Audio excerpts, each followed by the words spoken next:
Doctor صاحب یہ نا جوید اختر نام کا بندہ ہے ایک انڈیا کے اندر، یہ بیسیکلی اپنے آپ کو نا رائٹر کہتا ہے، سو کالڈ رائٹر، کیونکہ آپ کو پتہ ہے تھوڑی بہت شاعری میں بھی جانتا ہوں، تو اس کی شاعری میں بھی کسی چیز کا دم نہیں ہے. تو اس نے کل جو ہے نا اللہ کے بارے میں نا ایک بات کی ہے اس نے. اگر وہ ہے بھی، یہ دنیا ناانصافی سے، ظلم سے، جبر سے، تشدد سے بھری ہوئی، اور آپ یہ مت کہیے گا کہ وہ دیکھ رہا ہے اور وہ بتائے گا ایک دن. اگر وہ دیکھ رہا ہے اور انٹرفیئر نہیں کرتا تو آپ دعا کیوں مانگتے؟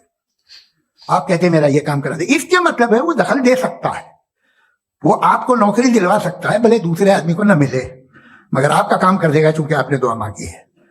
تو جب وہ آپ کو نوکری دلا سکتا ہے، لڑکی کی شادی کر سکتا ہے، بیٹے کو گرین کارڈ دلوا سکتا ہے، تو کم سے کم یہ جو مر رہے ہیں بچے ان کو روک دے، کچھ تو کر. مجھے تو دنیا میں اس دنیا کا کوئی مالک ہے، اس کا اومنی پوٹنٹ کوئی رولر ہے، اور یہ دنیا ایسی چل رہی ہے.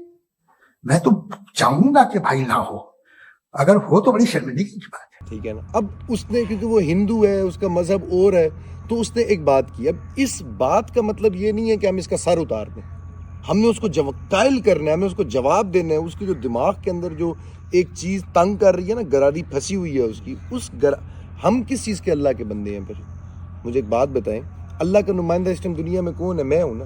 دنیا میں اگر سب سے بڑی لسٹ بنے، ایک لسٹ بنے اللہ کے بندوں کی، تو شاید سب سے گناہ گار بندہ میں ہوں جو اللہ کو مانتے ہیں. سب سے گناہ گار بندہ میں ہوں.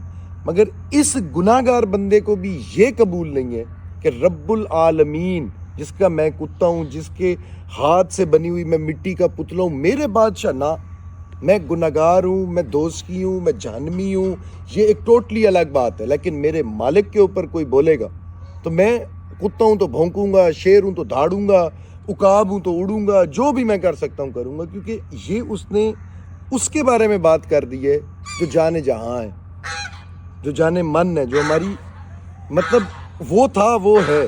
ہم نے جب یہاں سے مرنا ہے اس کے پاس چلے جانا. تو یہ اس لیے اب ہمارا بنتا ہے کہ ہم اس کو ایٹ لیسٹ جواب دیں.